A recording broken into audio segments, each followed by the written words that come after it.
Agora, os números desse cara são impressionantes. Olha aí, ó. Gabriel Barbosa. Entre todos os times brasileiros por torneios nacionais e internacionais desde 2019. Ele tem 121, ele é o que mais marcou gols. 121. Aí o Pedro ali 106, o Luciano 88. Mais gols marcados em mata-matas. Gabriel em primeiro, o Pedro em segundo, o Luciano em terceiro. Mais gols marcados em finais. Gabriel, Veiga e Bruno Henrique. Aí segue. Gabriel Barbosa entre todos de times brasileiros por torneios nacionais e internacionais desde 2019.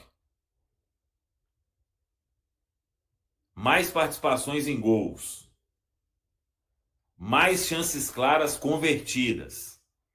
Mais finalizações no gol. E aí tem ainda Gabriel Barbosa com a camisa do Flamengo. 303 jogos, 160 gols, 44 assistências, 204 participações em gols, 109 minutos para participar de gol, quase participa de um gol por jogo, né? Precisa de 5,2 finalizações para marcar e 13 títulos conquistados. Esse é o Gabriel Barbosa, o Gabigol, desde que foi para o Flamengo em 2019. Se a gente considerar, o ano de 2018 dele no Santos foi um baita ano também. Então, é esse jogador aí que o Cruzeiro tá para trazer, galera. Com 28 anos ainda. E mordido, porque tá saindo lá do Flamengo, esse cara vai estar mordido, hein? Só um ponto em relação ao Gabigol, que eu acho que só corrobora para a razão de fato que ele tem em relação à má relação com a diretoria do Flamengo, que não honrou com a palavra. Vale lembrar que na mesma época que a diretoria do Flamengo mostrou interesse em renovar com o Gabigol, que foi no meio do ano passado, foi quando ela também mostrou interesse em renovar com o Bruno Henrique. E o Bruno Henrique, para quem não se lembra... E renovou com ele, né? Esse é o ponto. O Bruno Henrique, no fim do ano passado, mesmo tendo tido uma lesão muito grave em 2022, logo no meio da temporada, e tendo sim uma queda de rendimento, porque o Landim aponta a queda de rendimento como o motivo de oferecer só um ano de contrato para o Gabigol, mas o Bruno Henrique também teve. O Bruno Henrique ficou praticamente uma temporada por completo sem atuar, e mesmo assim, no fim de 2023, a diretoria do Flamengo honra com sua palavra em relação ao Bruno Henrique, dando mais 3 anos de contrato. E com o Gabriel Barbosa, que inicialmente tinha um acordo para mais tempo, isso acaba sendo alterado. Lembrando que o Bruno Henrique, sim, é um grande jogador, que tem muita história no Flamengo, mas tudo que o Bruno Henrique fez com a camisa do Flamengo, o Gabigol fez mais, muito mais. Os números mostram claramente isso, o desempenho em campo mostra. Então é claro que isso indigna o Gabigol, porque ele sabe muito bem que fez mais pelo Flamengo do que o Bruno Henrique, viu que a diretoria honrou a palavra com um jogador que chegou na mesma época que ele e não honrou com o Gabigol. Então tá muito claro que a diretoria do Flamengo não quer o Gabigol por mais tempo no clube. E aí não quer por qual motivo? Por simplesmente entender que não é um jogador mais útil. E é estranho isso. É claro que me estranha bastante uma renovação para um jogador que é 5 anos mais velho, né? O Bruno Henrique tem 33 anos de idade. Ele recebeu uma renovação de contrato por mais 3 anos, até o fim de 2026. E o Gabigol, mesmo sendo 5 anos mais jovem, recebeu uma proposta de 1 ano de contrato a mais, até com um histórico de ser mais saudável, de conseguir se manter mais saudável. Então eu acho que esse é um outro ponto. Além do Flamengo não ter honrado a palavra para com o Gabigol, a diretoria honra para com o jogador que começou o seu processo de conversa por renovação no mesmo tempo que o Gabigol. Isso é algo que, sinceramente, quem ainda está dando mais razão para a diretoria do Flamengo, mesmo analisando tudo isso, aí talvez tenha algum tipo de relação muito próxima com o Landim, com o Marcos Braz, talvez até uma má vontade com o Gabigol, porque os fatos, para mim, estão muito claros de quem está mais errado nessa história. Ô, galera, eu esqueci desse aí, ó. Isso aí é assustador. Gabriel Barbosa em finais pelo Flamengo. 26 jogos, 16 gols e 2 assistências. 18 participações em gols em finais. E olha que aí, por exemplo, contra o Atlético Mineiro, o primeiro gol não conta, né?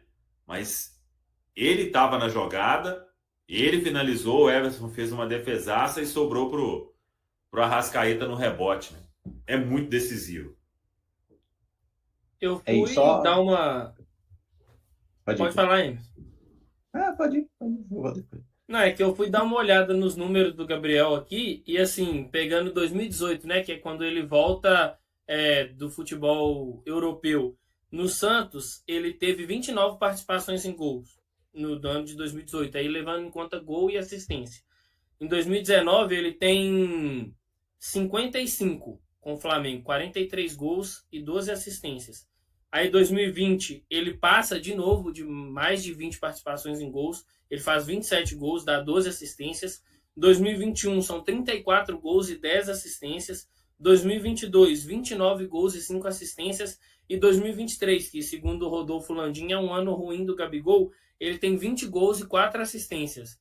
Assim, claro que os outros anos aqui ele fez 34, 27, 43 gols, mas quantos atacantes no futebol brasileiro hoje entregam 20 gols em assim, mais de 20 participações em gols, né? Seja com gol e assistência? São poucos. E aí é até um ponto curioso, porque eu vejo muita gente falando isso do Gabigol, descartando o Gabigol, porque ele fez supostos 2 anos ruins. Não acho que 2023 foi um ano ruim do Gabigol. Pode ser que ele tenha jogado o nível de exigência dele mais para o alto, só que ele conseguiu fazer 2 gols em final nesse ano, coloca o Flamengo como campeão da Copa do Brasil, um ano que tinha tudo para ser um ano perdido do Flamengo. Tem que entender também que nesses últimos 2 anos o Flamengo teve muitos problemas a nível ali de relacionamento, de funcionamento do time coletivamente, trocas de treinador. Então, tudo isso tem que entrar também na conta. É claro que o Gabriel tem a parcela dele de culpa, ele precisa de lidar um pouquinho melhor com determinadas situações, mas aí a gente já debateu aqui sobre o ego do Gabigol, só que é um jogador de qualidade, tem 28 anos, ainda pode ser recuperado, então acho que tem que ter muito cuidado nessa situação que envolve o Gabigol, principalmente quando a narrativa vem de uma diretoria que foi criticada fortemente por ele e até chegou a afastar funcionários do clube que fizeram conteúdos usando o Gabigol pós-título da Copa do Brasil. Uma coisa que eu acho interessante do Landim é que, assim, quando ele fala, até o Ivan Porto mandou essa mensagem, o raciocínio dele tem sentido, sim. Quando ele falou, né, se o Gabigol quer ficar no Flamengo, por que ele não aceita esse contrato por 1 ano? É exatamente o que o Samuel falou. Não é que o Gabigol não aceita o contrato de 1 ano. Eles tinham acertado por 3 anos. Aí a diretoria do Flamengo vai lá e abandona as negociações e depois quer oferecer 1 ano só. Então, assim, a gente está falando de um atleta que tem o seu ego. É um jogador que sabe que o valor dele de mercado com 28 anos é talvez com 29 anos esse valor seja um pouco menor. Então, ele sabe que hoje ele tem uma oportunidade de fazer um contrato que vai dar uma segurança, não que o Gabigol já precise de dinheiro, né, gente? Ele já é bem rico, mas uma segurança financeira muito maior. Afinal, ele vai ganhar mais no novo contrato, seja no Flamengo, no Cruzeiro, no Santos ou em qualquer outro lugar, ele vai ganhar mais do que ele ganha hoje. Ou seja, ele vai ter um salário realmente altíssimo. E é uma aposta que envolve algum risco para o clube, sim, tá? O Cruzeiro está disposto a assumir esse risco. Esse é o ponto, na figura do Pedro. O Cruzeiro acredita na recuperação desse atleta. E quando o Landim fala que em 2023 o Gabigol teve um ano abaixo, o Flamengo teve um ano horroroso em 2023. O Flamengo disputou 7 títulos e não ganhou nenhum, gente. O Flamengo não ganhou nem o Carioca. O Flamengo fez um ano ridículo. Foi Gabigol, foi Bruno Henrique, foi Arrascaeta, todo mundo rendeu abaixo, passaram vários treinadores. Qual foi o fato mais relevante do 2023 do Flamengo, além de perder tudo?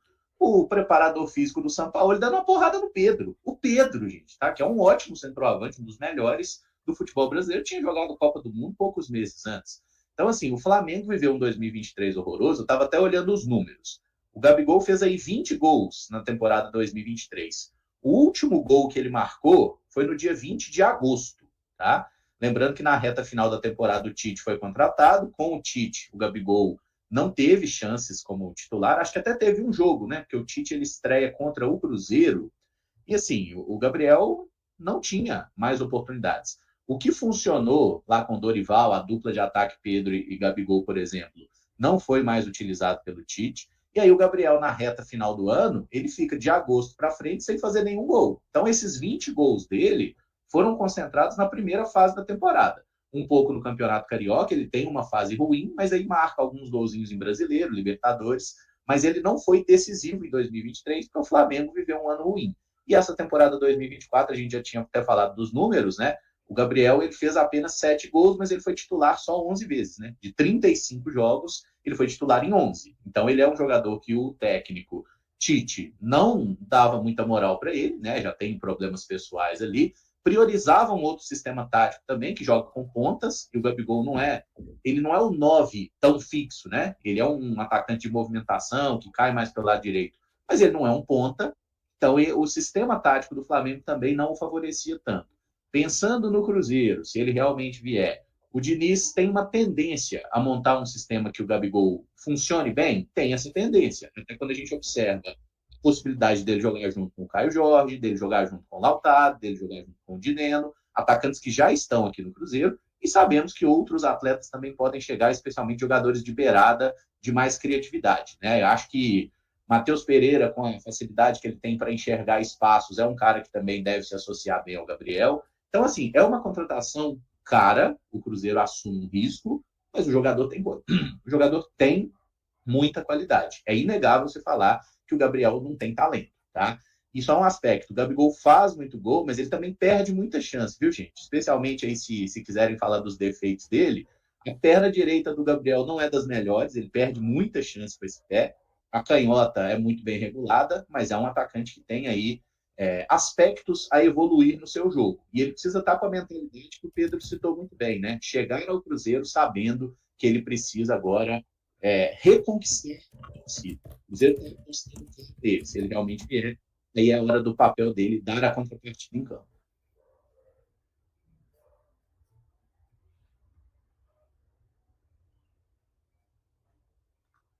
Ninguém falou nada, então eu vou no chat, hein? Vai Thales lá. Oliveira. O Diniz já mostrou que sabe lidar com grandes jogadores. Já deu certo. Pereira, Arias, Gabi, Caio Jorge. Ninguém pega esse ataque. Vamos, Thales. Bora. O Marco Túlio falou aqui que o problema do pai do Neymar, né, que apareceu aí, era querer trazer o Arthur Gomes de volta. Isso aí é melhor evitar, né, Marco Túlio? Tá bem lá, vai ficar lá, né? Seja muito feliz. Abraço, Arthur. O Kaique Condor, a fotinha do Smigol. O Gabigol, se contratado, vai ser ótimo para a marca Cruzeiro. Tem esse aspecto também, né, Pedro e Caio? Questão de um jogador que chama a atenção do mercado, questão até das crianças, né? Um jogador muito querido também. Dá para fazer boas ações, mas aí o marketing do Cruzeiro tem que ficar mais ativo também, né?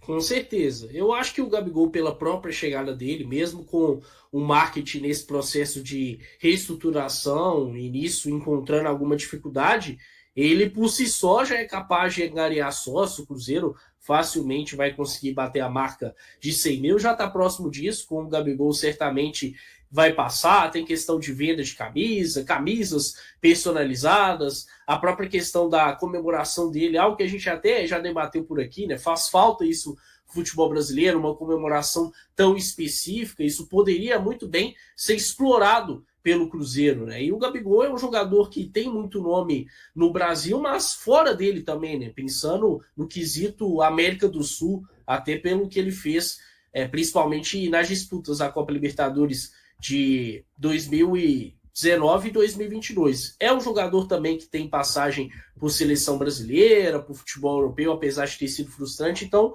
acho que de alguma forma ele pode ajudar a expandir a marca do Cruzeiro, né? Para além do Brasil, para além do território nacional.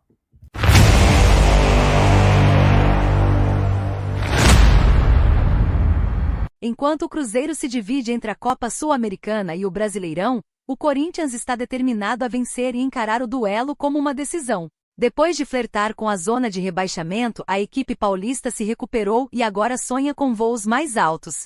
Com a chegada do técnico argentino Ramon Dias e do holandês Memphis Depay, o Corinthians melhorou sua performance e busca garantir uma vaga em competições sul-americanas para 2025. Enquanto a torcida se mostra confiante e empolgada, o Cruzeiro ainda não definiu sua escalação para o confronto. Mas é provável que o técnico Fernando Diniz opte por uma equipe alternativa devido à final da Sul-Americana. Com 47 pontos e na 7ª colocação, o Cruzeiro também sonha com uma vaga na Libertadores do próximo ano. E aí, galera? O que acharam? Deixe nos comentários. Não se esqueçam de deixar o like e de se inscreverem no canal e ativar o sininho para receber as notificações. Até mais, Nação Celeste! Vamos pra frente!